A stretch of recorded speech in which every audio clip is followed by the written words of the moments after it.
저는 이 다음 시간에 한 은혜를 많이 주신 우리 장학봉 목사님의 아내이고 성안교회 사모이고 우리 큰아이 성찬이, 둘째 희찬이, 성찬, 희찬이 엄마입니다.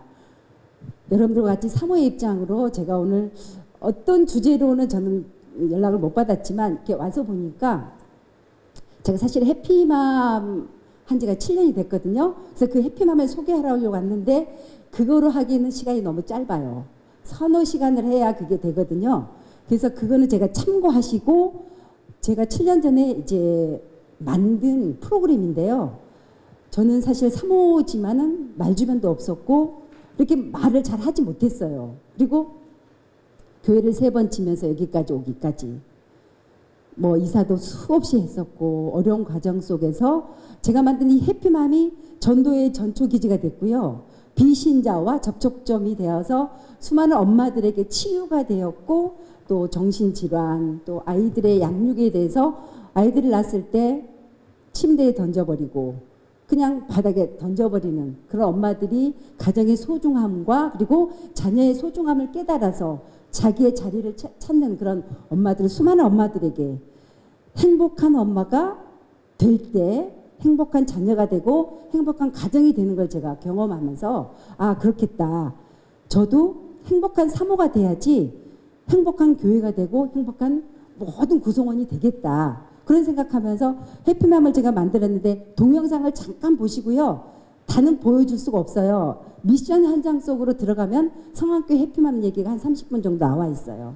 그리고 C채널 세미나에 들어가면 제가 작년에 가을 학기에 성경인물 시리즈 구약 5명, 신약 5명 했던 게 나와 있거든요. 그게 보시고 거기에 보면 고재창이나 또 그 다는 아니지만은 그 프로그램이 나와 있어요. 참고하시면 되고요.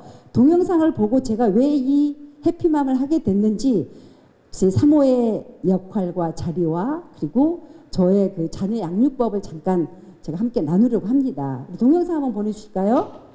기도하는 아내, 기도하는 어머니. 매주 화요일 하나를 위치한 한 교회에서는 이 수식어의 주인공들을 만날 수 있습니다. 남편과 아이들 그리고 가족을 위한 기도에는 사랑의 눈물과 간절함이 감춰야 됩니다. 두 아이의 어머니인 정상숙 사모는 말씀을 중심으로 자녀를 기르는 부모님과 대학 시절 전공으로 택한 교육학을 기반으로 5년 전 15명의 기도하는 어머니들과 함께 세상과 구별된 믿음의 명문 가족을 만들기 위해 해피맘 삶을 찾아냈습니다. 요즘에 혼탁한 세상에 가정이 무너지고 자녀들이 무너지고 이렇게 힘든 그런 상황 속에서 어떻게 하면 엄마들이 하나님이 주신 그 오리지널 디자인의 행복한 엄마가 되면 그 교회가 되고 가정이 사는 그 프로그램을 할 수 없을까? 주 1회 연 2학기제로 진행되는 해피맘 사역은 가족들에게 선한 영향력을 끼치며 그들의 가정을 변화시킵니다. 개초교회 당시 어려웠던 세월을 겪었던 정상숙 대표는 수년간의 임상실험을 거친 해피맘 사역 방법을 무료로 사모들에게 제공하고 있습니다. 예언자 사무엘을 낳은 어머니 한나의 기도처럼 믿음의 어머니들의 확신에 찬 기도가 그들의 자녀들에게 미쳐 세계적인 선한 영향력을 끼치는 축복의 통로가 되기 기대합니다.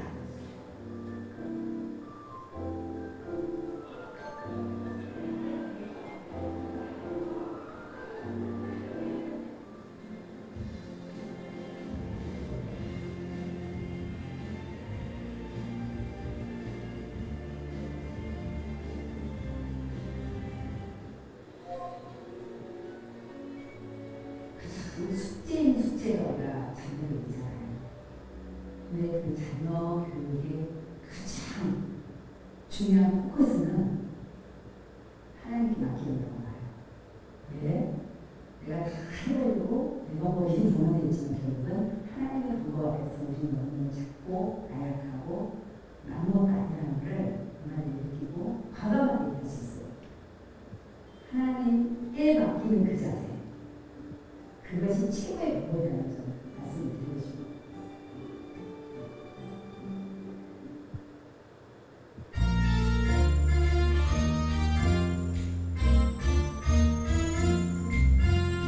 그 위안으로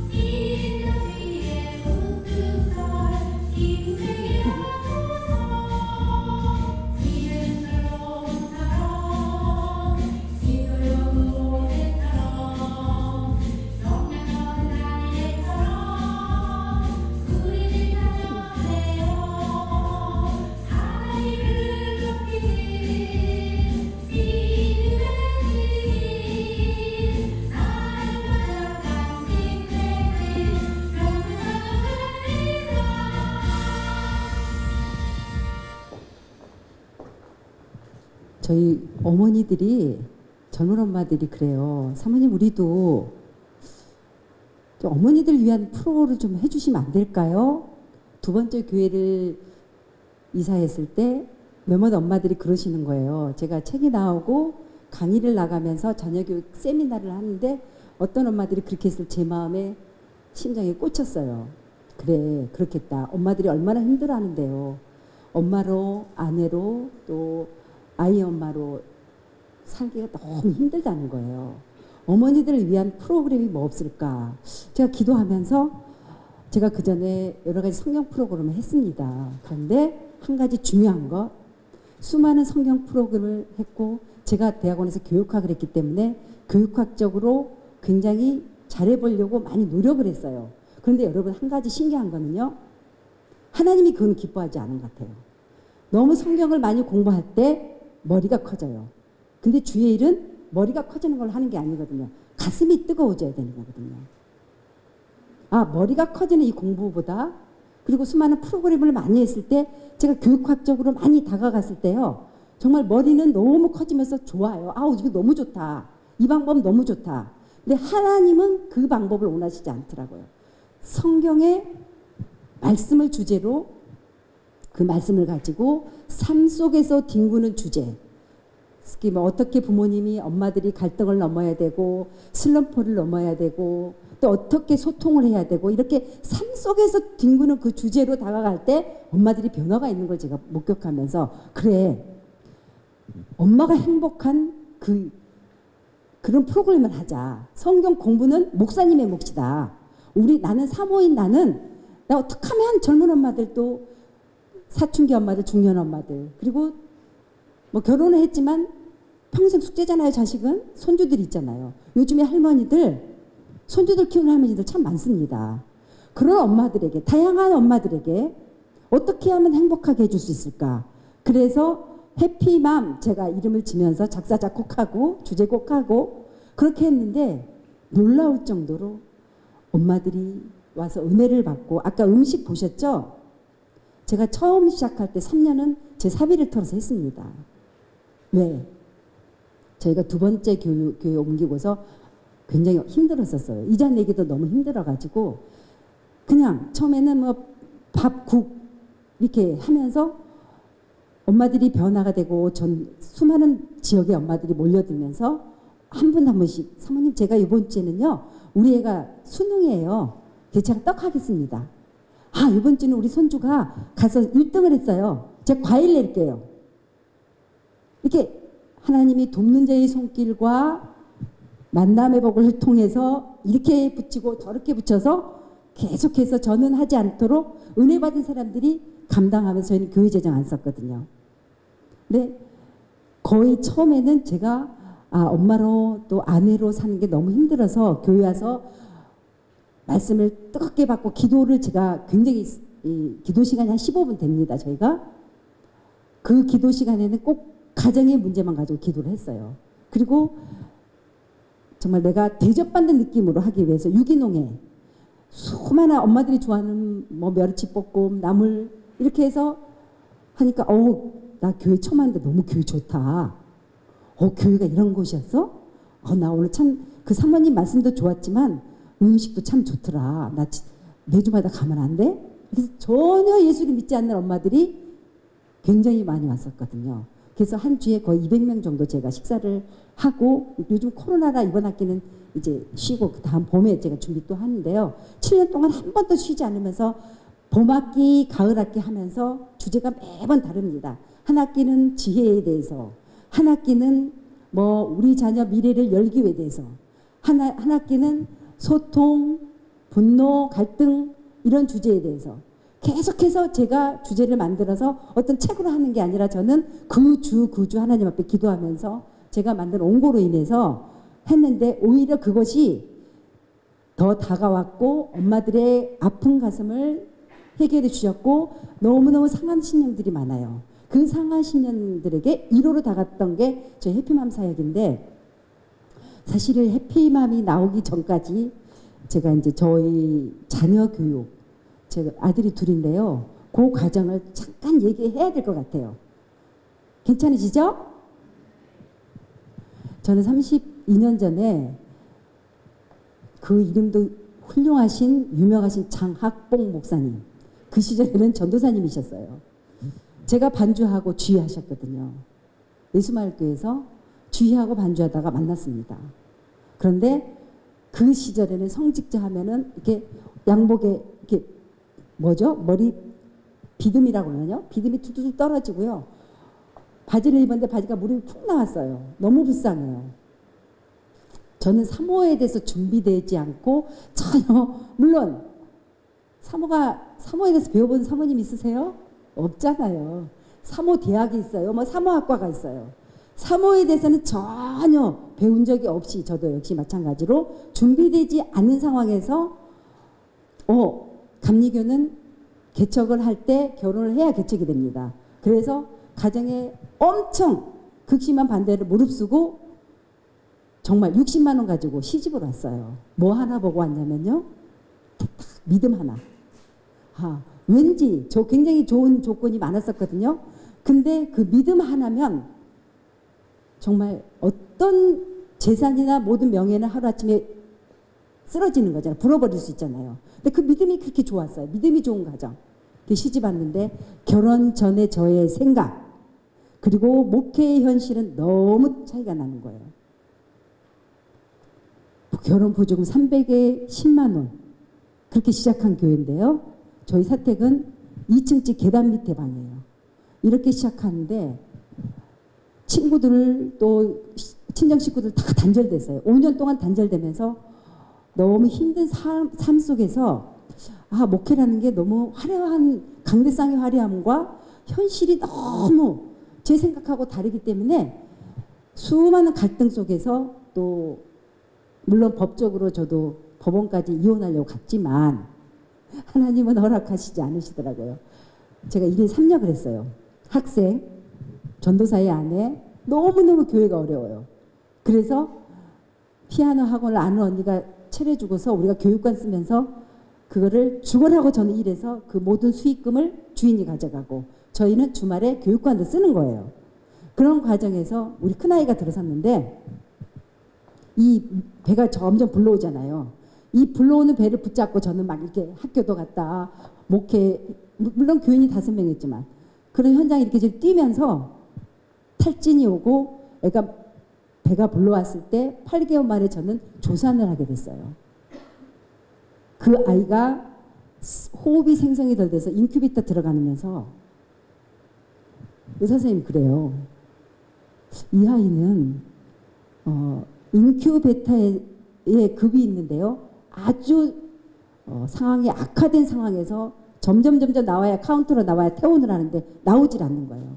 특수기기를 대야 된대요. 무슨 특수기기를 대야 되냐.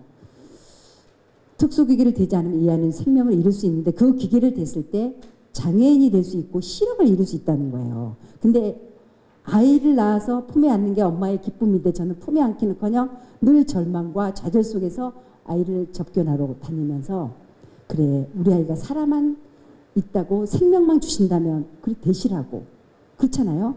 그랬는데 태어나면서 이 아이를 안고 집에 왔을 때 저희가 사택이 어떤 사택이었냐면요. 학원 가장자리를 잘라서 칸을 막고 저는 시집할 때 해온 게 없어요. 비키니 옷장 하나, 조그마한 냉장고 하나, 그리고 단스 하나거든요. 그리고 이렇게 줄줄이 났기 때문에 저희는 같이도 잘 수가 없어요. 이렇게 따로따로 이렇게 길게 자야 되는데 그 밑에 식당 하던 그 식당에서 하수구를 통해서 쥐가 많이 출몰하니까 아이를 딱 눕혔는데 새끼를 낳아가지고 번식을 제가 병원 다니면서 새끼들이 많이 난 거예요. 아이 포대기로 그 새끼들이 많이 올라오는 거예요. 제가 쥐를 탁 털고 이 아이를 딱 안고 제가 어떤 생각을 했냐면요. 이렇게 애를 키울 수 있는 환경도 아니고 그렇다고 친정에 가서 뭐 도움을 청할 수 있는 게 아니에요. 왜냐면 워낙 제가 고집을 피워서 결혼을 했기 때문에 이 아이를 붙들고 제가 기도하면서 사실은 제가 매뉴얼을 그렸었어요. 인간적인 방법, 인간적인 매뉴얼 그리고 제 생각을 가득해서 내가 우리 큰아이를 낳으면 내가 교육학적으로 잘 키워야 되겠다. 제가 교육학을 대학원에서 했으니까. 그렇게 꿈을 안고 했는데 우리 아이는 매일매일 죽어가는 거예요. 죽어가면 어떻게 죽어간 줄 아세요? 경기를 하면 얼굴이 새파래지면서 숨을 안 쉬어요.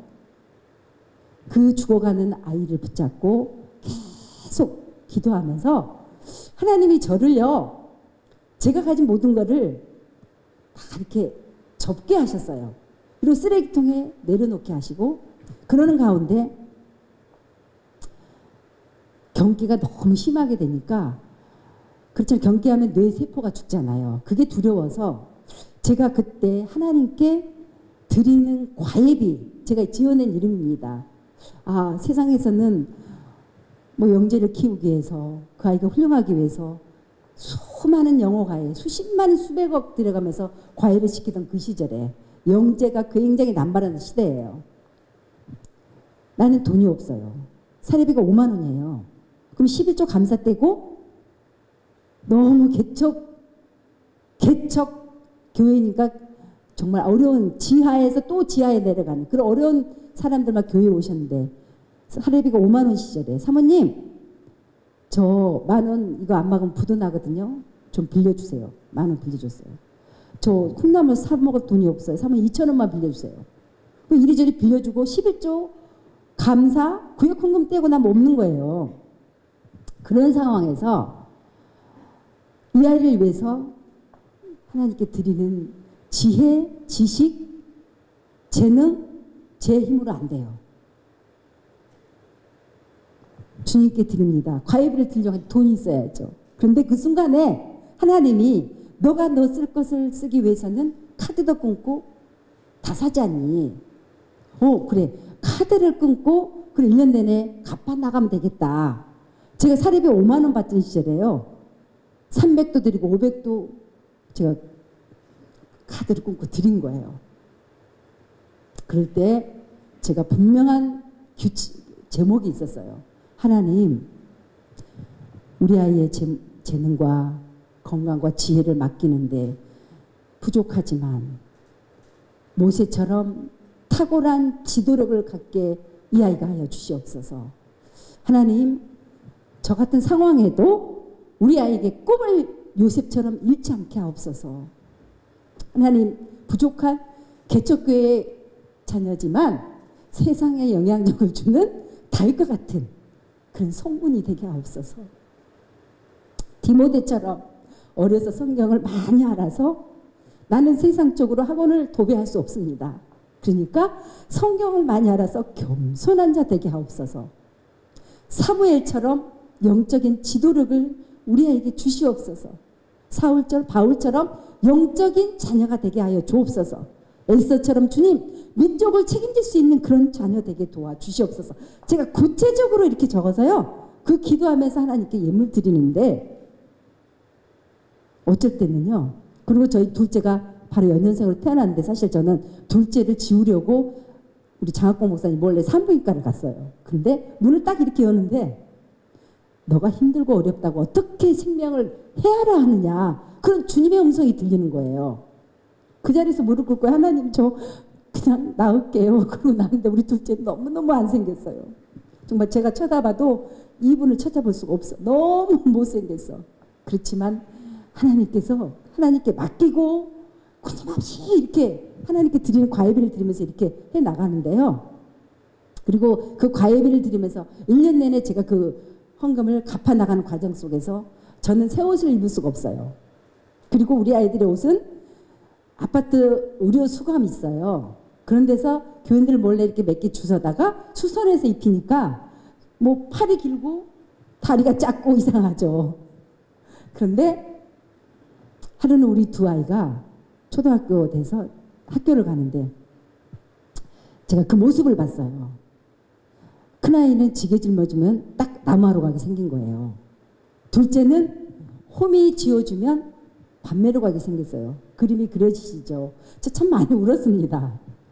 근데 큰아이가 초등학교 6학년 때 이제 아이들의 그런 어떤 놀리는 그런 소리의 인지가 시작되는 거예요. 그게 깨달아가고 알아가면서 하루는 가방을 메고 오더니요. 가방을 탁 던지는 거예요. 엄마, 나 학교 가기 싫어. 왜?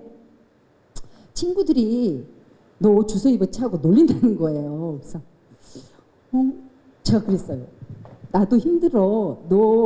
너까지 그럼 얼마 나 너무 힘들다. 그렇게 하려고 했는데 순간 제가 지혜를 짰어요. 이렇게 아이를 안으면서 야, 명품 옷을 입고 명품 가방을 메고 명품 신발을 신는다고 해서 그 사람이 명품 인생이 아니야. 너가 명품 인생이 되면 되지. 그랬더니 엄마 울지 마. 나 내일부터 학교 갈게. 참 착하죠. 그런데 어려서 제가 이제 음악을 했으니까 아이들에게 피아노를 가르치고 제가 가르쳤어요. 근데 하나님께서 만남의 복을 주셔서 정말 좋은 교수님을 만났는데 첼로를 하게 된 거예요. 근데 옷도 주시고 악기도 주시고 굉장히 많이 이렇게 베풀어 주셨어요. 그런데 예원학교를 시험을 보자는 거예요. 그래서 저는 안 된다. 시험을 봤는데 수석으로 입학한 거예요. 우리 아이는 재능이 있는 것도 아니고 잘하는 아이가 아닌데 근데 우리 애는 손이요. 이렇게 하잖아요. 이렇게 길어요. 한 손이. 지판 잡는 손이. 큰아이는 성격이 우둔하고 약하지만 열심히 있어요. 소처럼 열심히 해요. 그리고 둘째는 성격이 똘똘한데 노력을 안 해요. 그러나 제가 방법은 하나님의 방법으로 갔거든요. 그러나 그 기준과 방법은 똑같은 열매를 내더라고요. 그러면서 목회하면서 음악을 시킬 수 있는 그런 상황은 아닌 것 같아요. 그래서 그만 시키려고 하는데 때리릉 전화가 왔어요. 교목관인데요. 수석 입학하였습니다. 그래서 다시 시작한 게 하나님께서 줄리아드 예배학교를 열어주시고 또 다시 한국에 와서 또 예종 영재 코스를 거쳐서 줄리아드 대학원을 가고 또 예일대 연주과정을 거치고 이런 과정 속에서 하나님은 나같이 힘들고 어려운 사람 하나님께 맡길 때 하나님을 외면하지 않으시고 돕는 자의 손길을 꼭 주시더라고요. 그리고 만남의 복을 통해서 이 아이를 이끌어 주시는 걸 보면서 우리 둘째는 학원을 안 보내니까 공부를 못해. 가방에 뭐인 줄 아세요? 축구복하고 축구 신발밖에 없어. 얘는 공부를 몰라요. 늘 숙제 안 해? 그럼 뭐라고 그런 줄 아세요? 엄마 감사하세요. 엄마가 바르게 정직하게 살아라고 그랬잖아요. 난 공부 몰라. 전혀 공부를 몰라. 그러니까 그럼 너 어떡하니? 엄마 나 몸으로 때워. 몸으로 때워도 그렇지. 참 가슴이 아파요. 우리 교인 세 가족이 와가지고요. 사모님 제가 둘째에 다니는 중학교 옆에 직장을 나가는데 누가 수업 시작됐대요. 근데 누가 이렇게 다 벌 쓰고 있는 애가 장학봉 목사님 둘째라는 거예요. 그래서 하루를 불렀어요.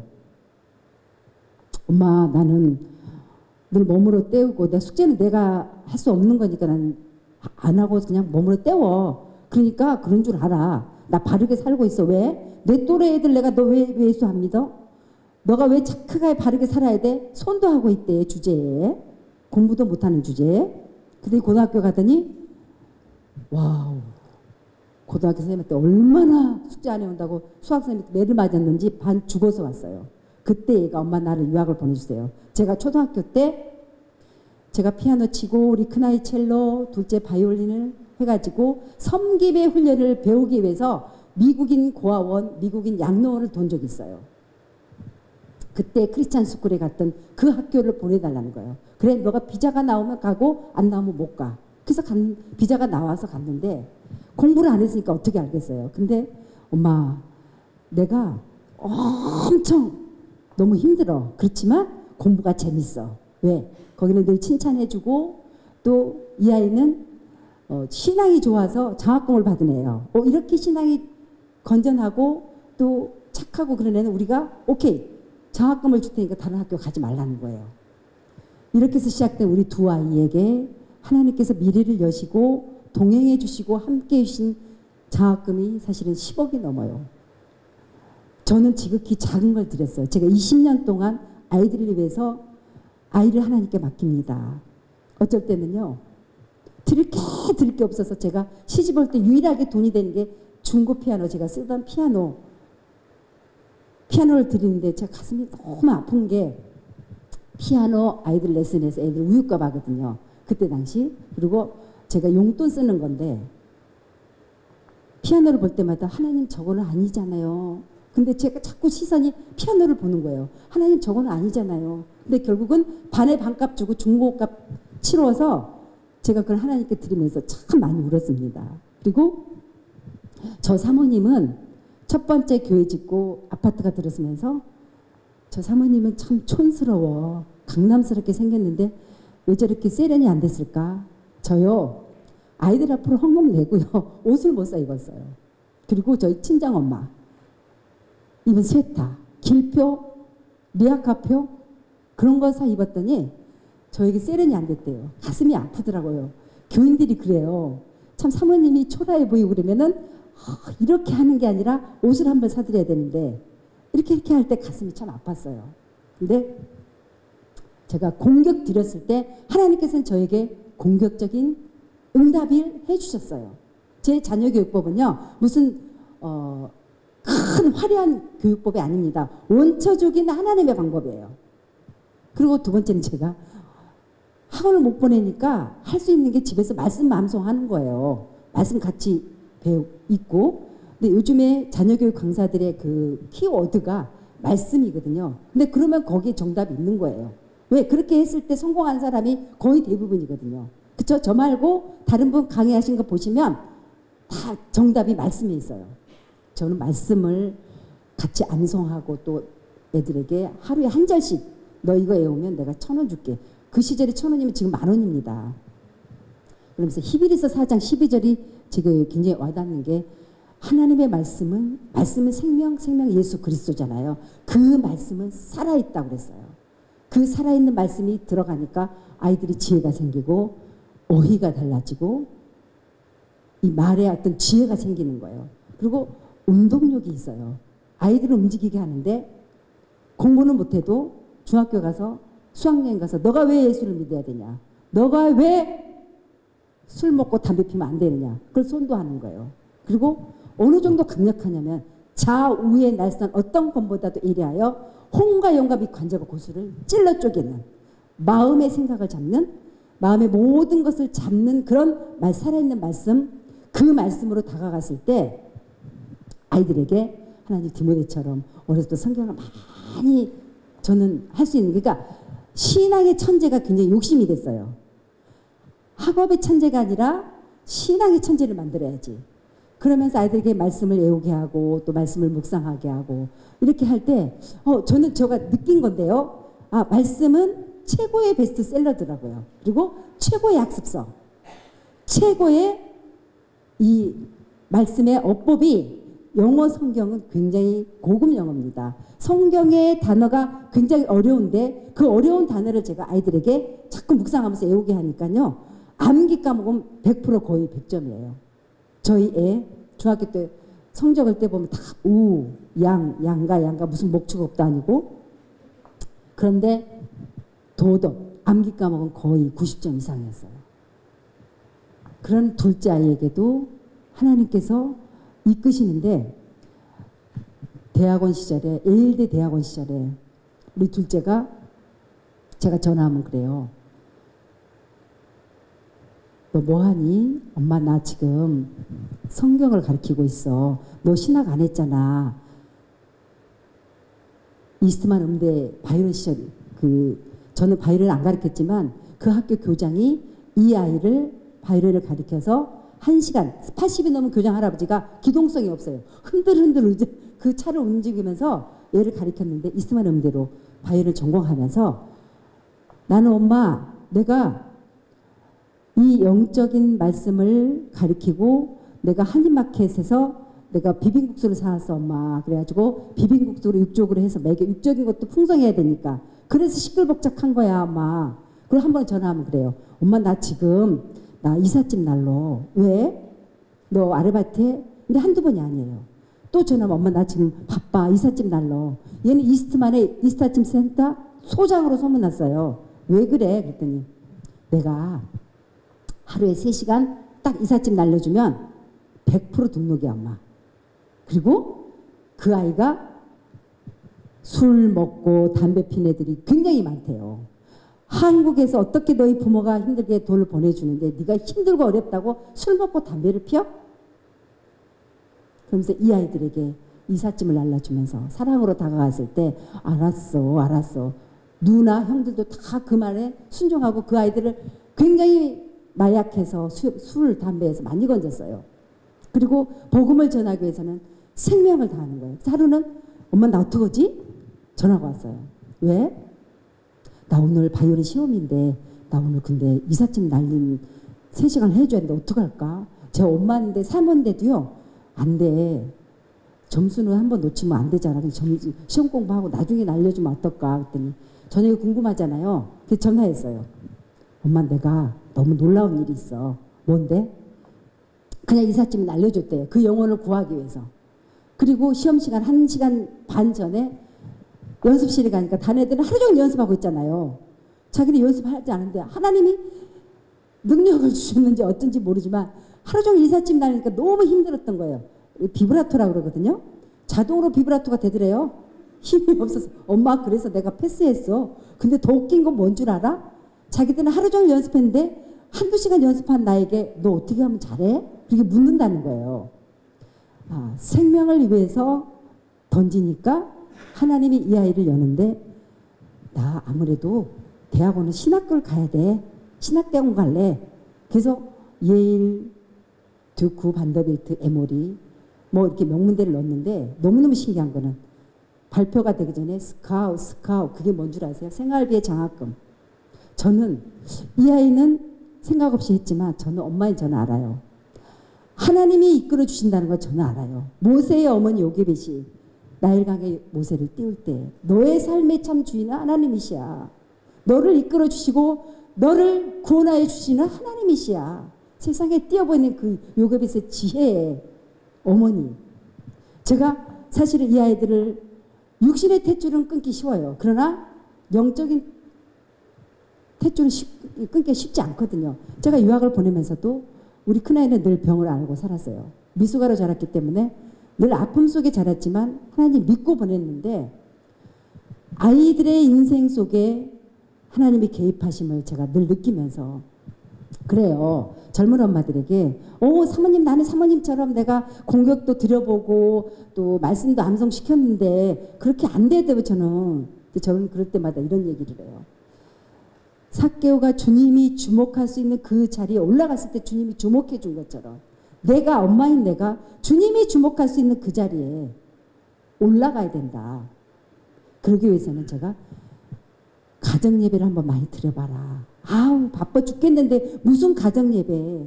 제가 집회를 가서요. 가정예배 드리신 가정 손들으라면요.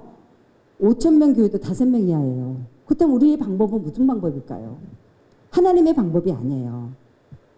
저는 너무너무 쉬운 가정예배를 큰 틀에 어떤 그 교회에서 드린 예배에 축소판이라고 생각하지 않도록 자 오늘 가정예배 드린 날이야. 그럼 저는 그 어려움 속에서도 통작을 시켜요. 예배 드리자 하면 안 모여요. 침대 밑으로 숨고 피아노 뒤에 가서 숨고 하나 불러오면 하나 도망가고 그래요. 근데 교육이 훈련이라면 신앙생활도 훈련이겠다. 통닭을 시켜놓고 가만히 있어요. 그럼 냄새가 바퀴벌레가 바퀴 연기약을 뿌려놓으면 기어 나오잖아요. 그냥 알아서 기어 나와요. 엄마 우리 이거 빨리 먹자. 안 돼. 이거는 가정예배 드리고 먹는 거야. 그렇게 해서 훈련을 시켜서 유치하지 마. 피자를 시켜서 냄새 풍겨서 애들이 나와서 그렇게 드린 가정예배가 하루는 우리 큰아이가 인도하고 하루는 또 우리 둘째가 인도하고 이런 과정 속에서 가정예배 속에서 하나님을 알고 하나님을 아니까 마음은 열려요. 그리고 요즘에 사춘기 애들 대화 안 되잖아요. 저는 그 가정예배 속에서 대화를 참 많이 했어요. 그리고 너 겸손해야 돼. 너 친구 사랑해야 돼. 어떤 사람은 가정예배 드리자면은 가정예배 드린 장소가 훈계의 장소예요. 저는 절대 그렇게 안 해요. 예배는 예배로서 끝나고 그게 책망하거나 훈계를 하잖아요. 그 애들 예배 안 드리려고 그래요. 그냥 그 자체로 성령이 임하게. 우리 가정은 아이들이 생각할 때 그래 우리는 크리스찬이야. 그리고 예수님의 구성원이야. 우리의 가정은 늘 찬송이 울려 퍼지고 우리의 가정은 늘 말씀이 넘쳐나고 기도 소리가 넘쳐나는 크리스찬의 가정이지. 아이들이 생각할 때. 그래서 제가 그렇게 했어요.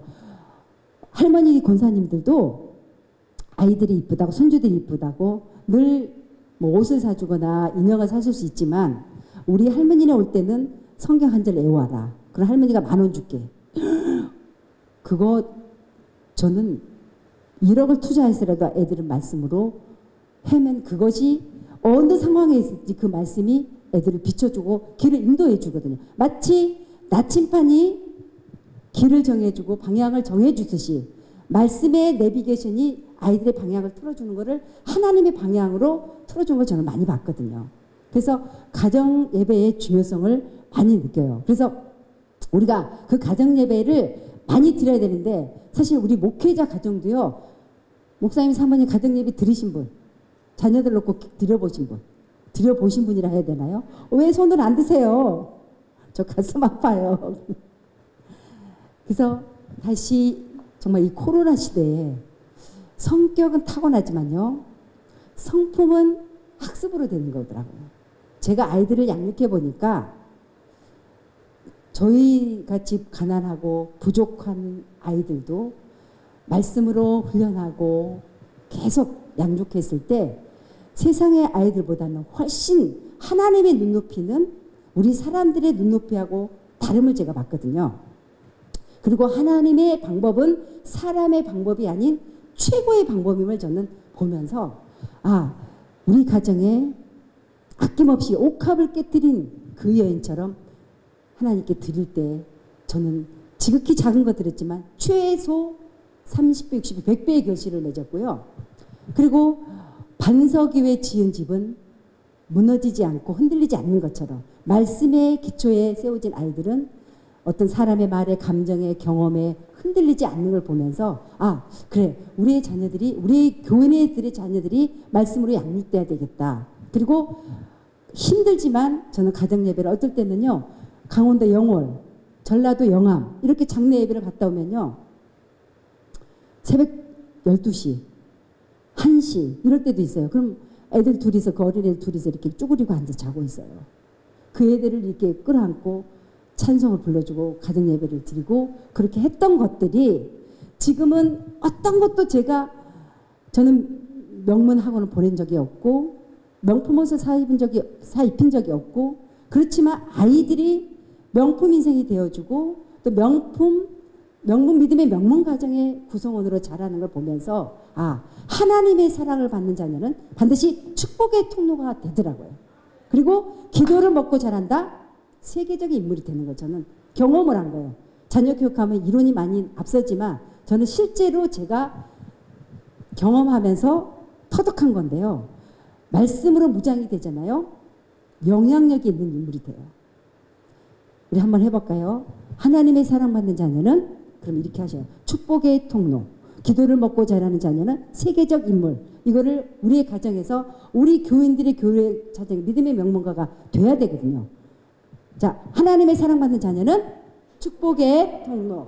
기도를 먹고 자라는 자녀는 세계적 인물. 말씀으로 무장된 자녀는 영향력 있는 인물. 손이 다치셨어요?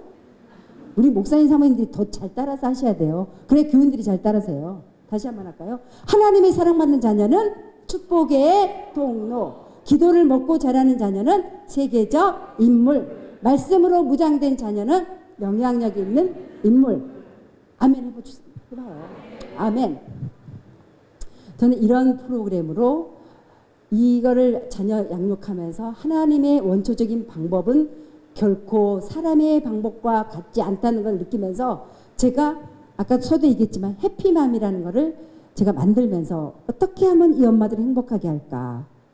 수많은 교육법을 제가 가지고 했는데 화려하게 했어요. 처음에 시작할 때. 희한하게 심령이 뒤집어지지 않는 거예요. 왜일까요? 머리만 커졌어요. 아까도 얘기했지만.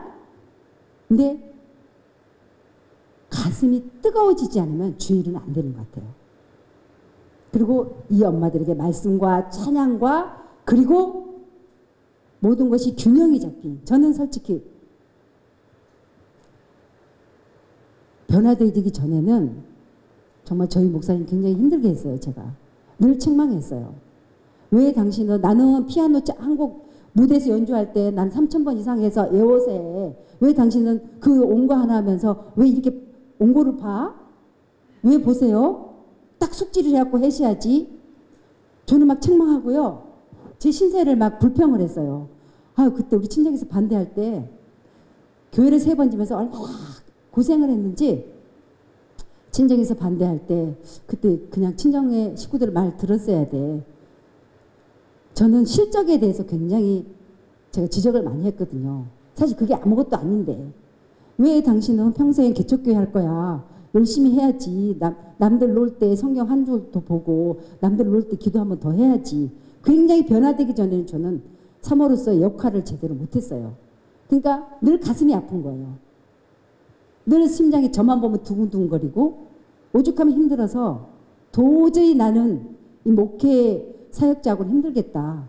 나 이렇게 살다가 정말 머리털 다 빠지고 너무 힘들 것 같아. 이혼해. 법정으로 가다가요. 제가 가만히 생각하니까 그게 아닌 것 같아요.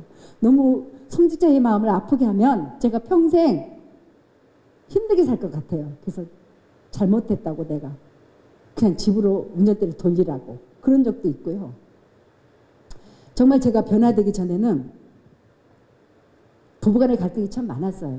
그렇지만 제가 성도들의 사역 해피맘 하면서 아 그렇겠다. 사모는 드러나든지 숨든지 두 가지예요. 애매모호하잖아요. 사모라는 단어가 그래요. 어떤 사모님은 약방의 감초처럼 너무 이것저것 다 안 낀 데 없이 끼니까 우리 사모님은 참 너무 나서 설쳐. 그렇죠. 너무 나서면 독이 되죠. 그렇지만 또 너무 숨어도 참 너무 능력이 없는 것 같아. 다른 교회 사모님들은 성경 공부도 가르치고 프로그램도 하는데 왜 우리 사모님은 그냥 계속 집에만 있는 거야? 그리고 목사님 신방만 따라다니는 거야? 그게 뭐야? 그래 그것도 독이 될 수 있죠. 그러나 제가 기도하면서 아 균형 있는 사모는 뭘까? 하나님이 우리에게 달란트를 주셨어요. 그 달란트를 썩힐 수는 없어요. 그러나 그 달란트는 상황에 따라 다르고 교회의 교단에 따라서 다르고 저도 장로교에서 자라서 감리교로 시집왔거든요. 감히 사모가 이렇게 나서는 거 싫어 안 되는 거예요. 그렇지만 제가 이렇게 가만히 보면서 시간이 지나면서 목회 30년 지나면서 제가 드러나지 않게 잘 조화해서 균형 있게 드러나지 않고 숨지 않고 어떻게 적절하게 할 수 있을까? 저는 주말이잖아요. 주중이잖아요. 화요 해피맘이기 때문에 화요일마다 직장 가는 엄마들이 교회 와서 찬양하고 말씀 듣고 또 교제 나누고 밥 먹고 커피숍까지 와서 커피 마시면 거의 두세 번 오면 저희 등록을 하거든요.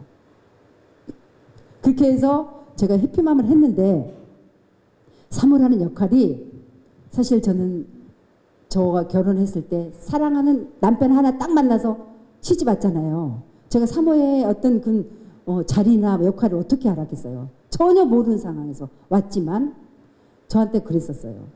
당신 나한테 시집 오면 내가 피아노 계속 할 수 있고 유학 보내줄게. 그 달콤한 유혹에 제가 꾀가 코가 깨서 왔는데 유학? 피아노? 계단 밑에 상가 이게 고개를 못 드는 방에서 어떻게 제가 꿈을 꿀 수가 없는 거죠. 아 주사위는 내가 던졌지만 내가 목회 현장에서 보이지 않게 목회는 동역자인 것 같아요. 물론 한 가정의 아내일 수도 있고요. 한 가정의 엄마일 수도 있고요. 그냥 평범한 교인 수준의 사모가 될 수 있어요. 그러나 하나님이 나에게 사모라는 그 타이틀은 영혼을 씻어주는 그 자리에 가야 된다고 제가 깨달음을 얻었어요. 기도 중에. 그렇다면 그 영혼을 씻어줄 수 있는 그 자리에 가려면 나의 필요한 어떤 달란트를 주를 위해서 쓸 때 하나님의 교회 성전이 성장하도록 내가 사모의 역할을 감당해야 되는데 그 역할 감당이 그냥 가만히만 있는다고 되는 건 아닌 것 같아요. 그래서 제가 7년 동안 이 해피맘을 해오면서 수많은 교회 사모님들이 저희 많이 탐방 왔거든요. 제가 어렵게 굉장히 목회를 했기 때문에 제 7년 동안 했던 모든 원고를 그 하는 분들에게 그냥 무료로 드리고 점심을 먹여가면서 사모님들에게 다 제가 훈련시켜가면서 해피맘 하는 교회가 지역마다 많이 있어요. 그래서 그 사모님들이 해피맘을 하면서 사모의 자리를 찾고 역할을 감당하면서 행복을 찾고 또 능력도 받고 은사도 받고 그런 걸 제가 많이 봤어요. 혹시 제가 이제 그 해피맘에 대한 요점을 제가 이제 책을 통해 나눠드렸는데요. 하시기를 원하시는 사모님들은 제가 파일로 원고를 드리지만 하지 않는데 원고는 안 드려요, 제가. 저희가 할 때 한번 탐방 오셔서 교인들하고 탐방 오셔서 한번 보시고 제 시간이 어떻게 됩니까? 저희 목사님 시간 50분까지 시간이 오버됐네요. 그래서 한번 해피맘 하는 탐방 오셔도 되고요. 저는 해피맘 하면서 엄마들에게 많이 가까워졌고 소통하게 되었고 또 수많은 정신질환 엄마들, 가슴 아파하는 상처 속에 있는 엄마들 같이 치유하면서 같이 영적으로 육적으로 뒹굴 수 있는 그 시간이 너무 행복했었고 또 수많은 불신자에게 제가 예수 그리스도를 전할 수 있는 그런 계기가 됐었고 성경 공부를 몇 명 모아놓고 하지만 해피맘은 저는 자녀를 둔 부모는 다 와서 하거든요. 제한이 없어요. 그러니까 할머니가 돼도 자녀를 둔 부모는 다 와서 기도를 할 수 있는 그 장이 정말 행복했고요. 이거를 위해서 제가 힘들었지만 계속 제가 몸이 건강히 허락하는 그 상황까지는 제가 계속해서 나가려고 하네요. 제가 너무 시간이 오버돼서 기도하고 마치겠습니다.